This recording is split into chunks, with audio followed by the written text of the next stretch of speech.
현안과 관련해 브리핑하도록 하겠습니다.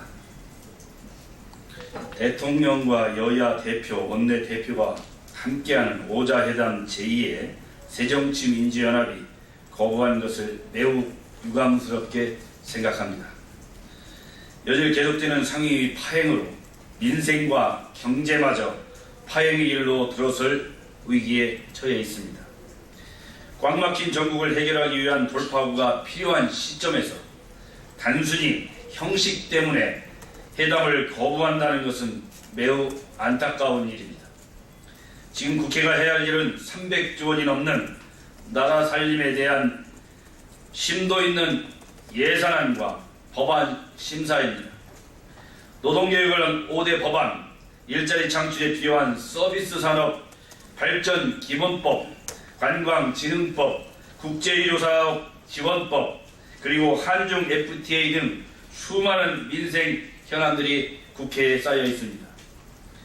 그리고 이 숙제를 해결할 실질적인 주체는 양당 원내대표입니다.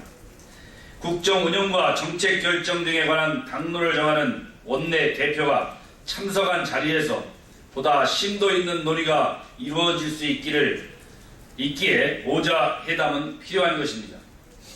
이러한 사실을 거부하고 양당 대표와 대통령만 만나야 한다는 새정치민주연합 문재인 대표는 모든 문제를 정쟁화시키려는 의도로 가진 것으로밖에 볼 수 없습니다.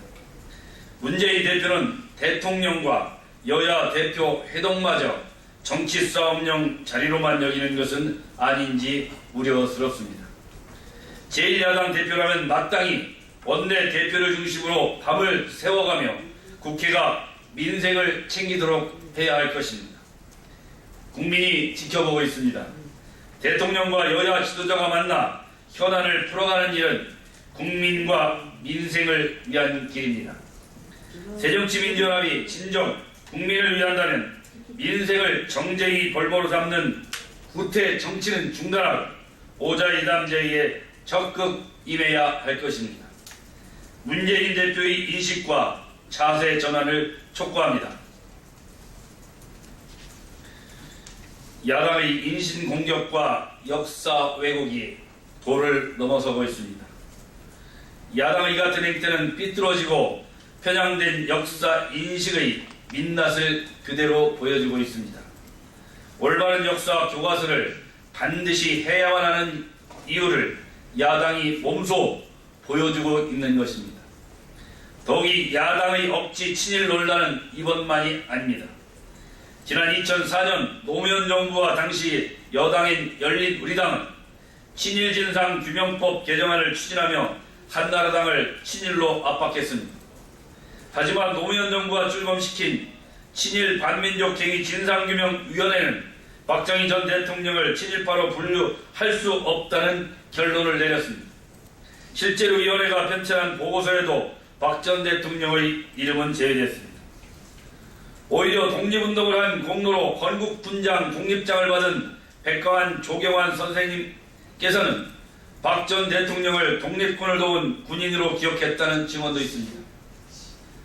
박정희 전 대통령이 친일이라는 낙인을 찍고 그 업적을 깎아내리기 위해 시작한 노무현 정부의 친일 청산 작업은 도리어 당시 열린우리당의 고위 관계자, 소속 위원들, 청와대 고위 관계자의 선치에 대한 친일, 탐관오리 행적 등을 구설수에 올렸을 뿐입니다.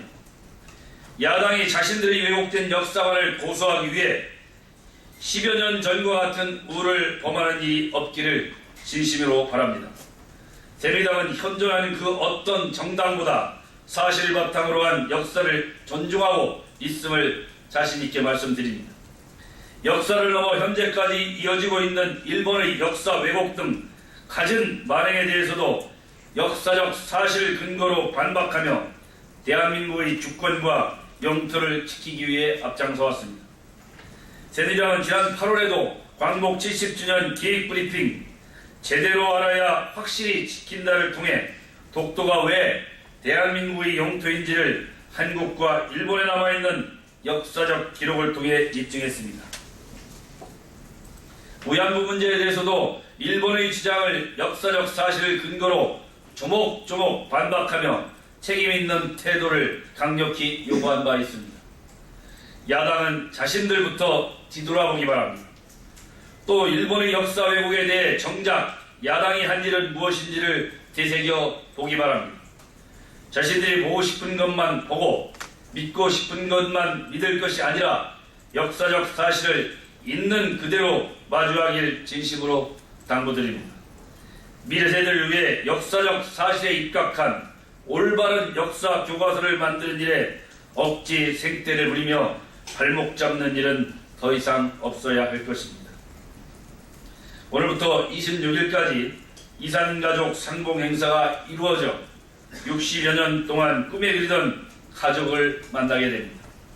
1년 8개월 만에 이루어지는 이번 상봉 행사가 또다시 무산될까 마음을 졸였지만 예정대로 진행되어 참으로 다행스럽게 생각합니다. 이번 이산가족 상봉은 지난 8월 25일 합의로 이루어진 만큼 과거 그 어느 때보다 의미가 큽니다. 상봉 당사자와 가족들은 물론 국민들의 기대도 함께하는 이번 행사가 성공적으로 마무리될 수 있기를 기대합니다. 이산가족 상봉 문제는 당사자들의 대다수가 고령인 점을 고려할 때 시간을 다투는 문제입니다. 헤어진 가족을 만나는 일은 정치적, 군사적 관계의 제약을 받을 일이 아닙니다. 가족들의 아픔을 달래주고 눈물을 닦아주기 위해서는 지속적이고 정례적인 상봉의 길을 하루빨리 열어주어야 할 것입니다. 또한 이번 남북 이산가족 상봉을 계기로 남북 관계 개선의 발판으로 삼아 평화 통일의 길로 나아가기를 기대합니다.